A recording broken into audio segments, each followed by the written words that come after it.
Well, hello there! It's been a long time, so let's do this. What is up, guys? This is the Book Browser. Comeback is real. I am back with a new video. I know I haven't been posting new videos, and I'll explain that shortly. But first, I want to ask, how are you guys out there? Life has been pretty hard for me these past days because I am approaching college, college life. Okay, so let's get back to the topic. Why haven't I been posting new videos lately? So the reason why I haven't been posting lately is because school started again and I didn't have time to make new videos and I had so much academic load. So that's pretty much the reason why I haven't been posting lately. I'm very lucky because at this time I don't have school and I have plenty of time to make a new video. So I'm very happy to be back with you guys to discuss book stuff, book reviews, you get the idea. I'm very excited to be back in BookTube to discuss about books. So I just wanted to update you on my reading. I am currently reading the third book in the Miss Peregrine's Home for Peculiar Children series, The Library of Souls. Whoa, that's a surprise because I started a new series and so far this series has been epic. It's just like the Harry Potter series kind of level because it's a new world. Plus this series has pictures. If you know me well as a booktuber, I really love books that have pictures in them. It makes me imagine the world better. So that's just a little update on my reading, just to inform you because I haven't been posting lately and I really know that some of you guys are wondering, how's the Book Browser doing? Is he okay? Is he still alive? Of course I'm alive, okay? I'm reading books. I'm still reading books and I am about to finish the third book in the Miss Peregrine's Home for Peculiar Children series, The Library of Souls. Let's say goodbye to this one and let's proceed to the book talk. If you remember my vlog on the Dark Prophecy, the vlog of getting the Dark Prophecy where I go to a mall and I look for the book and then my eyes just went big when I saw the book just right there. That moment. I'm going to show a clip. I found it, guys. Here it is. Isn't it beautiful? Trials of Apollo, book 2, right here. Okay, now you remember? We're going to have a book talk based on that book. So, readers all over the world, I'm going to have a book talk on The Dark Prophecy by Rick Riordan, the second book in the Trials of Apollo series. Man, it's just great to review books again because lately I haven't been posting. And if you might notice, I have a new background right behind me and I really worked hard for it and I didn't make a video until I finished making this background for you guys because I love BookTube. See the efforts I make for the sake of BookTube because I love making videos, okay? So, let's go back to the book.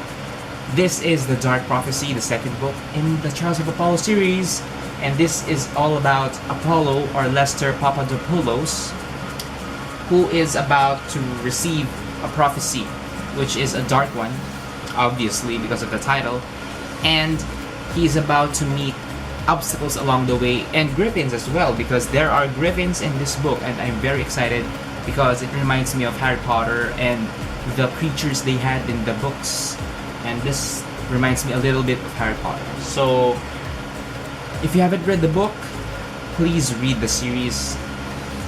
I highly suggest you read Rick Riordan's books, and if you have read the book, as always, stay with me because I'm going to discuss my opinions based on this book. So for readers out there that haven't read the book, you know the routine.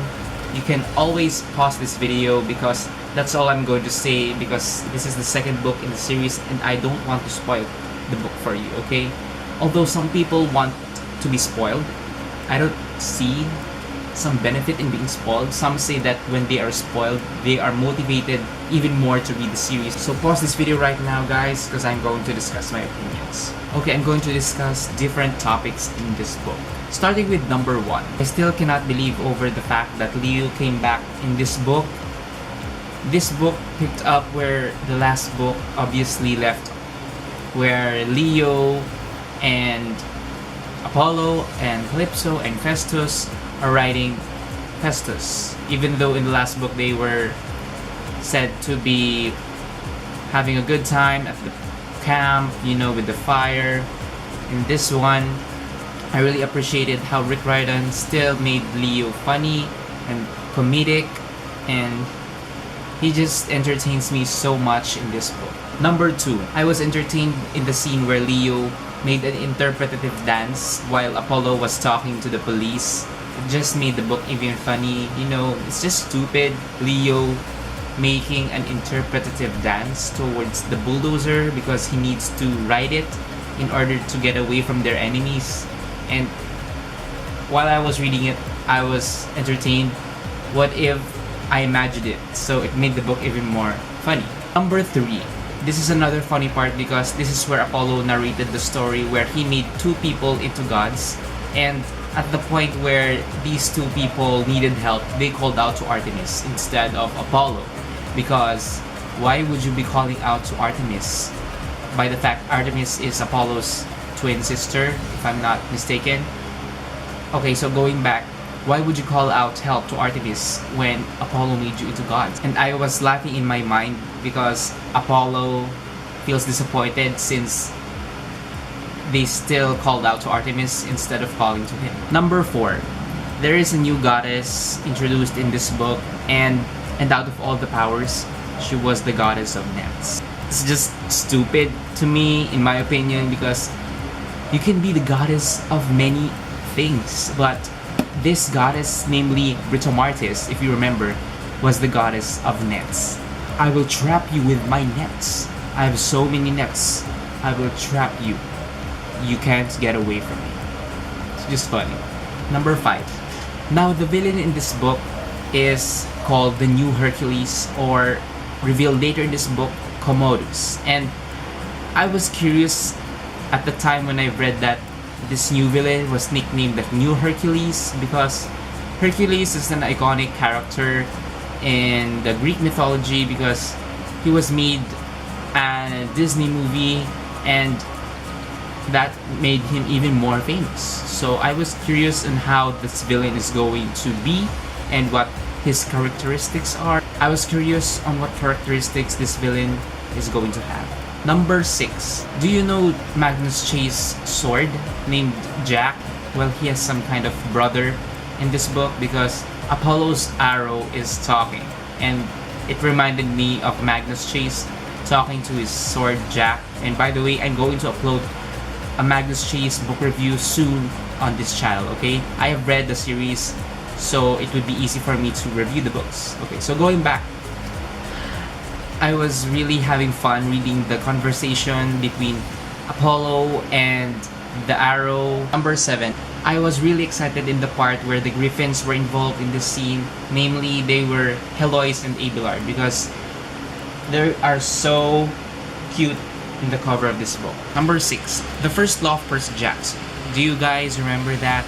Because it was mentioned in this book, and it is very interesting because it was a reference to the Percy Jackson adventures, and it was all about not saying it was a piece of cake. It was easy after having a battle because it would make a jinx resulting in another battle. So Apollo jinxed it, and they had another enemy to fight in this book, and that's just very interesting. So there is a throne here, and it is called the throne of Mnemosyne. You know, Mnemosyne. Okay, you get the idea.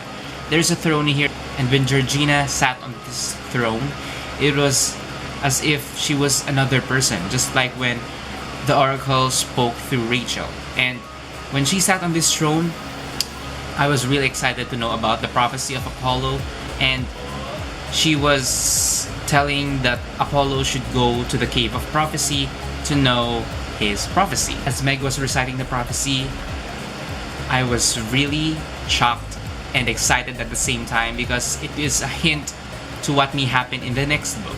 Sadly, Heloise died and Abelard left an egg at the way station, which is a good thing because it is a hint as well that there will be more griffins since an egg was left.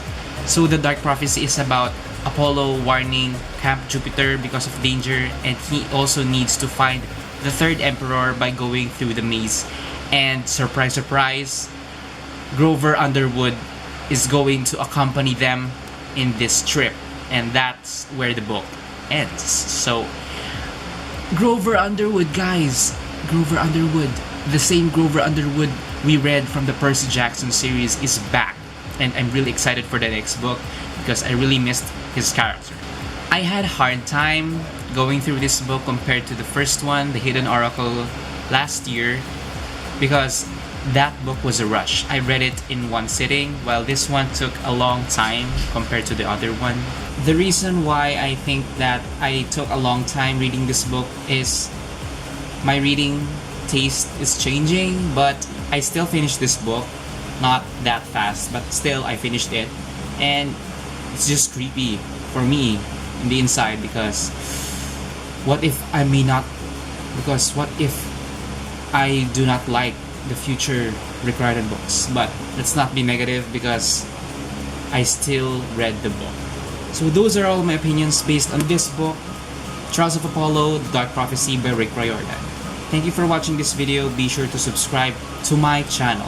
Now about my uploading schedule, I will still be uploading videos on Fridays, but not that often because I have my school, and I really do hope you understand my situation. As always, thank you for watching this video.